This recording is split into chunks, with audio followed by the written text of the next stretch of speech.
Hey guys, welcome back to the channel. Hope everybody's doing good out there today. And today we're going to have a video. If you guys have been watching the news much the last few weeks, you've seen that Lake Mead has reached historic low water levels, as well as Lake Powell and a lot of the southwest part of the country, the lakes out there. And I'm sort of going to go over that a little bit, sort of give you some thoughts, my opinions on it. And I think it's a conversation that's worth having, because it's something that affects millions of people out there.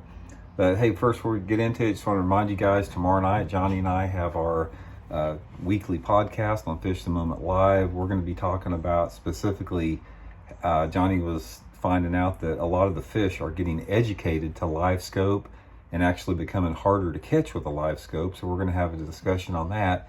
And also check out our upcoming Fish the Moment virtual seminars. Johnny and I are going to be doing one on northern natural lakes. July 22nd, Thursday. You can sign up for that at fishthemoment.com. So, okay, let's get into this deal, this historic low water situation at Lake Mead. And this to me is I'm really interested in this because Lake Mead, if you guys have followed my channel, you know that it's my favorite lake in the country. I love Lake Mead. I always have. I fished probably, 8 or 9 tournaments out there over the course of years. I fished some Bassmaster Top 150s and fished the US Open, 5 or 6 different years out there. And I just love the place. I absolutely love Lake Mead and Lake Powell too. I love the energy of the desert Southwest. It's one of the few lakes in the country where you can go out there and completely be at peace with nature a lot of times. It's one of the few 2 lakes out there that you can fish and a lot of times never see any sign of civilization or another boat, which is rare. It's like the only 2 places that I'm aware of, big lakes in the country, in the interior part of the United States that's like that. So there's a lot of special things about Lake Mead out there. But anyway, if you guys have followed the news, you can see Lake Mead is at a historic low water level. It's at the lowest water level that it's been since it was basically the Hoover Dam was constructed back in the 1930s. And it's, like 20 years ago, like in 2000, the lake was completely full. And what's happened is the last decade, that part of the country, the southwest part of the country where Lake Mead and Lake Powell is, they've been in a severe drought. And that drought has been severely accelerated and impacted by man-made climate change with the warming temperatures. It's just exacerbated and really made the drought a lot worse than it normally would have been. As a result, you're seeing these record low water levels. And on top of that, you have an unbelievable demand for water from Arizona and California, whether it be agricultural, which is most of the water goes to some type of agricultural irrigation, or just the general population down there. So we'll talk a little bit about all that type of stuff and, maybe some stuff that can be done. First of all, to be honest with you guys, I'm not real optimistic in this situation out here. And I tend to always want to look at the solutions rather than the problems. But there's a lot of things stacked against us on this situation at Lake Mead and in that part of the country, all over the country really, but specifically in this part of the country. First of all, we can't really do anything about the naturally occurring weather patterns of droughts. But the fact that climate change has accelerated even further than a lot of the models predicted, we're just seeing all that stuff come into play, whether it be the wildfires out there or the droughts in Lake Mead, that type of stuff. Problem when you're dealing with something like that is, how do you know when you've reached the tipping point on that? How do you know when any type of actions that we can take are going to have any type of a reverse effect on that? Because when you're talking about specifically on man-made climate change, reversing that requires a tremendous amount of political and public support, legislation, and a lot of people are simply either apathetic to it, they're not educated on the topic, the topic gets undermined by certain entities, and there's a lot of things that are stacked against that. And then with that also is you have the whole situation in the desert Southwest, Southern California and Arizona.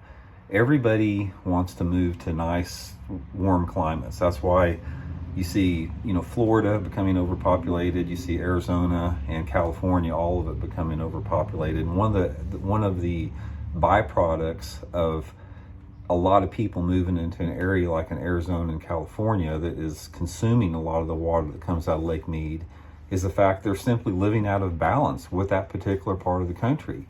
And as much as man tries to twist and bend nature, there are simply laws within nature that you just can't violate, or you're going to see a lot of the repercussions like we're seeing with the water issues down that part of the country. So from that standpoint, again, you're up against a tremendous roadblock there when you're talking about millions of people moving into a particular area, consuming resources, consuming water, increased pressure put on farmers to produce more to feed those people, and then a dwindling water supply coming out of the Colorado River and Lake Mead. You have you have a set of challenges out there that are daunting, to say the least. So, from that standpoint, I'm sort of scratching my head on this a little bit, because I don't see things like completely turning around a lot better out there, because right now Lake Mead is only at 36 or 37% of its full capacity as a lake. So you're talking about the thing is well over 100-foot low. So to actually bring Lake Mead up to the level where it's at its normal level, full pool, you're talking about something that you're talking about some type of a weather event that would have to occur, snow caps melting, whatever, that feeds the Colorado River. It probably is just not going to happen. It's probably just, to the point where that's not going to happen. So from that standpoint, what do you do with it? And I've got suggestions, I've got answers, but the problem with those answers out there is I simply think that we as a society, we don't want to do what it requires to fix that problem out there. We don't, anytime that we get some type of legislation that addresses man-made climate change, it comes up with a lot of opposition from special interest groups that are not on the side of the science, and they're on the side of the special interest groups. They have a lot of political influence, so you don't see a lot getting done with the climate change legislation that would actually address some of those issues. When you're talking about conservation issues as far as the general public and water consuming, things like recycling wastewater, developing methods to catch, stormwater, reducing the amount of consumption. That's something out there that it just requires a tremendous amount of organization, and I just don't think that Arizona and California is prepared for that right now. So it's happening, guys. It's here. I'm telling you, it's real. It's everything that's happening you see out there. It's real. It's here. I think a lot of people, what you have is, I think there's a sense of denial around it. A lot of people, if something like this comes up and they can't see it and they can't feel it and they're not directly impacted by it, they don't think it's real. I think there's a lot of that going on out there. But it's something that, there's no quick fix to what we're talking about out there. So what I'm going to leave you here, and I usually like to leave people with something that's like positive, but the only things that I can leave people with is like, we have got to learn the lesson that we've got to live in a better balance with our environment. We can't overpopulate, because that simply is not going to work. It doesn't have anything to do with protecting the planet. It has everything to do with protecting the people on the planet, because their actions are directly affecting their own well-being. So the only thing that we can really do on a practical level is you can reduce your consumption. You can make attempts to do different type of water recycling. You can, encourage people not to get in one specific area in a tight group that diverts a lot of that water in there. Come up with more efficient irrigation practices, and we can start passing legislation that directly, impacts and challenges climate change head on. Because until we do that, it's just not going to get any better, guys. It's not. We're just in complete denial of reality if we think it is.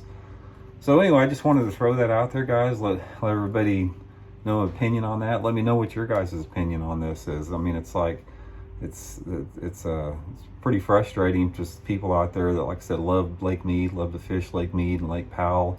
We see what's happening to it out there, and nothing's good about it.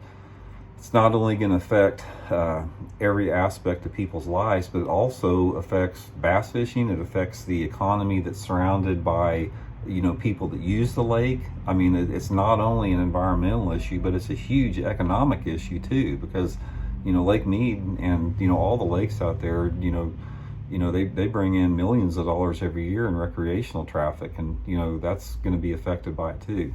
So anyway, that's today's topic. Like I said, I want to try to throw something out there like this a couple times a week, some sort of non-technique type of stuff, because I think it's important. I think it's anglers. I don't think we can get, I don't think we can stick our head in the sand and just, want to learn about how to rig a plastic worm better. I think that we sort of have responsibilities as anglers, to address issues like this, to make sure we have sustainable fisheries in the future. So anyway, I hope you guys are doing good. Check in later. Bye.